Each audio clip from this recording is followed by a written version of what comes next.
Hello friends, नमस्ते। कैसे हैं आप सब? मैं ठीक हूँ, आशा करती हूँ आप सब भी ठीक होंगे।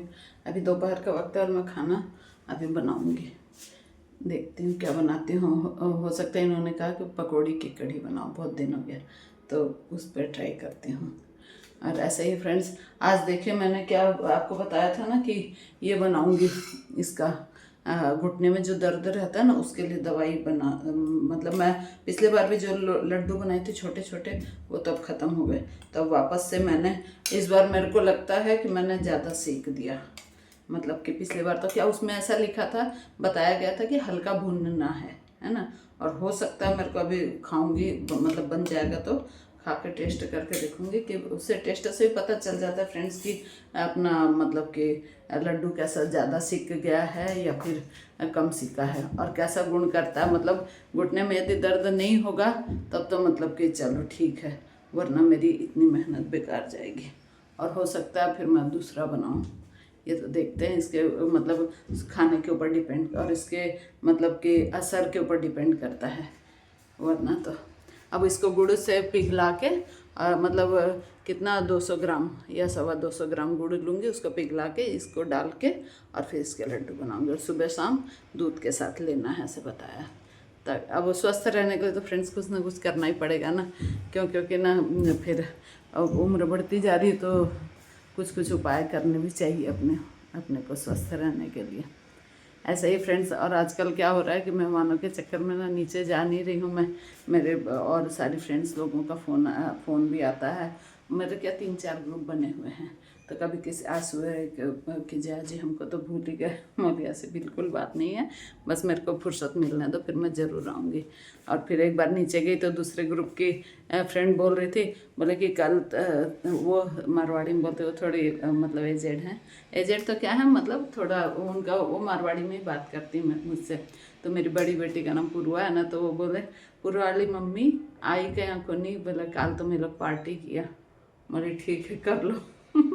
क्योंकि ना क्या बोलते हैं, अभी तो मेरा निकलना हो नहीं रहा है ये सब चक्करों में। तो मैं बोली फिर मैं जैसे फ्री होती हूँ तो फिर वापस से मैं सारे ग्रुप ज्वाइन करूँगी। एक एक फ्रेंड मिली, चलो भाभी आप जा नहीं रहे हो क्या, उधर प्रोग्राम हो रहा है? बोली नहीं, अभी मैं दूसरे कामों में व्यस्त हूँ। ऐसे ही फ्रेंड्स, फिर क्या होगा कि जैसे समय मिलेगा तो मैं सब वापस से अटेंड करूँगी। आजकल तो टाइम का मिलना बहुत हो रखा है, कोई बात नहीं, 1-2 दिन की बात है।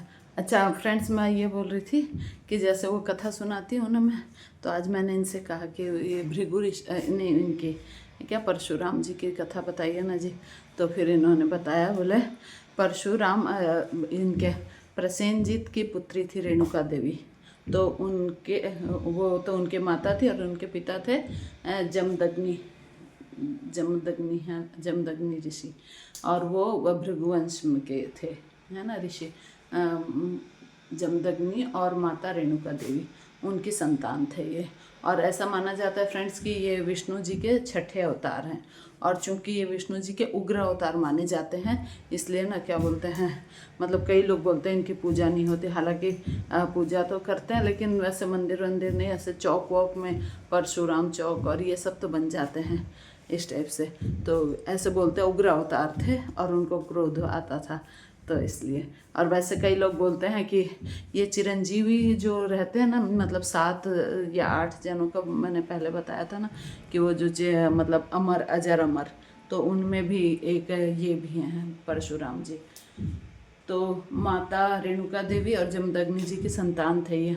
तो एक बार क्या हुआ फ्रेंड्स, ये बहुत ही मतलब कि ऐसे वो थे योग्य, कुशल और मतलब कि ये तपस्या करने वाले और बहुत ही अच्छे थे परशुराम जी, पितृभक्त मातृभक्त सब। तो एक दिन क्या हुआ कि रेणुका देवी सुबह स्नान करने गई, तो वहाँ पर राजा चित्ररथ नौका विहार कर रहे थे। तो उस समय में मतलब कि रेणुका देवी के मन में विकार उत्पन्न हुआ, मतलब वो थोड़ा सा अट्रैक्ट हो गई होंगी, ऐसा कुछ है। तो बताया गया उसमें, तो उनके क्या मन में विकार उत्पन्न हुआ। तो फिर है ना, और वो जब वापस आई स्नान करके, तो उनको उनके मनोभावों को भांप लिया किन्होंने, उनके हस्बैंड मतलब के पति देव जमदग्नि ऋषि ने। रेणुका देवी के मनोभाव को मतलब भांप लिया कि मतलब इनके मन में विकार आया, तो उनको बहुत गुस्सा आया। मतलब सोच लीजिए कैसे समय था जो कि मन में भी विकार नहीं आना चाहिए, और आप भी जाता था तो सामने वाला पढ़ लेता था। ऐसा समय था अपना, ऐसा सनातन धर्म मानना पड़ेगा। तो फिर वो उनको बहुत क्रोध आया रेणुका देवी के ऊपर, और उन्होंने अपने पुत्रों को आज्ञा दी कि अपनी माता का सर मतलब सर काट दो। तो सारे पुत्रों ने तो माता के मोह में आकर उनको मना कर दिया कि हम नहीं काटेंगे। लेकिन ये थे अपने परशुराम जी, इन्होंने अपने पिता की आज्ञा का पालन किया और फिर अपनी माता का सर, रेणुका देवी का सर काट दिया। तो फिर उसके उनके पिताजी उनसे प्रसन्न हुए, उनके पितृभक्ति से। फिर उन्होंने कहा कि बोलो, तो मतलब उनका नाम ना पहले राम था, परशुराम नहीं था। तो बोला, राम तुमको क्या वरदान में क्या चाहिए, मैं तुम्हारी पितृभक्ति से प्रसन्न हूँ। तो उन्होंने कहा कि पिताजी, मैं अपनी माता को पुनः जीवित देखना चाहता हूँ। तो उन्होंने मतलब रेणुका देवी को पुनः जीवित कर दिया। तो ऐसा ही है फ्रेंड्स। लेकिन उनके मन में तो ग्लानि थी इनके परशुराम जी के कि मैंने अपनी माता को मारा ऐसे करके। तो उनको बहुत दुख हुआ, और वो शिव जी की बहुत कठोर तपस्या करने गए। बहुत ही ज़्यादा कठोर तपस्या, बहुत सालों तक उन्होंने की शिव जी की तपस्या। तो शिव जी ने प्रसन्न होकर अपना अमोघ अस्त्र परशु दिया। परशु मतलब फरसा टाइप का होता है ना, तो वो उनको उपहार मतलब वरदान में वो दिया परशु। तो उनका नाम परशुराम पड़ गया उसके बाद से। फिर हुआ क्या, फिर सब सही हो गया। फिर एक राजा थे सहस्त्रार्जुन, है ना। तो उन्होंने क्या, ऋषियों के पास, इन ऋषि के पास भी कामधेनु थी, कामधेनु गाय, जिसका वर्णन मैंने पहले किया था। महर्षि वशिष्ठ नहीं, ब्रह्म ऋषि वशिष्ठ और महर्षि विश्वामित्र के बीच में जो कामधेनु थी। तो इसमें भी कामधेनु, इस स्टोरी में भी, कहानी में भी कामधेनु की चर्चा आई है। तो उनके पास कामधेनु गाय थी जमदग्नि ऋषि के पास।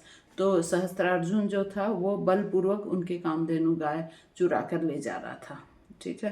तो इनको बहुत गुस्सा आया परशुराम को, उन्होंने सहस्त्रार्जुन को मार दिया। सहस्त्रार्जुन कौन से वंश के राजा थे? है वंश, है वंश के राजा थे। तो उन्होंने उनका मतलब कि परशुराम जी ने सहस्त्रार्जुन का वध कर दिया। तो उनके पुत्रों को बहुत गुस्सा आया सहस्त्रार्जुन के। एक बार जब परशुराम जी घर पर नहीं थे, तो उन्होंने आकर ऋषि जमदग्नि और की हत्या कर दी। और जब पति की हत्या हो गई तो रेणुका देवी को बहुत ही वियोग हुआ और बहुत दुख हुआ। तो उन्होंने मतलब कि अपना जैसे सती हो गई, इस टाइप से अग्नि में समाहित हो गई अपने पति के वियोग में से दुखी होकर।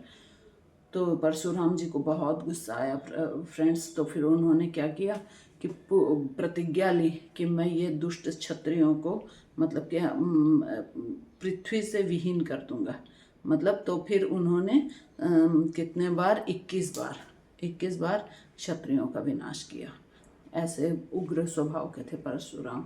और परशुराम ब्राह्मणों के वंश मतलब कि वो भी माने जाते हैं कि भाई उन्हीं से ब्राह्मण धर्म शुरू हुआ था, इस टाइप से।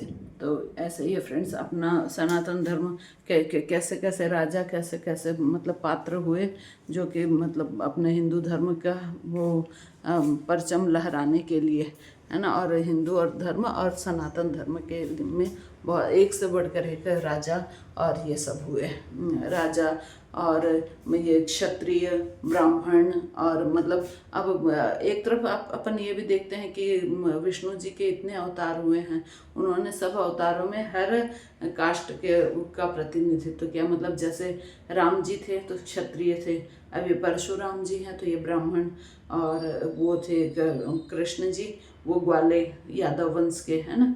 और ऐसे भी मतलब कि सब में वो के। और जब सबसे शुरू शुक्र अवतार सोचो, हाँ, जैसे सुअर का थूथना होता है ना, उसके ऊपर इसकी भी एक कथा वो मैं आगे आपको सुनाऊंगी। ऐसे नरसिंह अवतार और ऐसे कर करके कितने भी अवतार लिए। लेकिन कृष्ण भगवान का जो अवतार है ना फ्रेंड्स, ये माना जाता है कि ये पूर्ण अवतार था, है ना। तो इसके और इसमें मतलब भगवान कृष्ण ने सभी चीज़ों का मतलब अनुसरण करने वाला तो पात्र मतलब अनुसरण करने वाला चरित्र तो था भगवान राम का। और ये कृष्ण जी का पूर्ण अवतार में था। ठीक है फ्रेंड्स, ऐसे ये सब अब बस मैं खाना बनाऊंगी और फिर कल मिलते हैं नेक्स्ट वीडियो में। Bye, take care.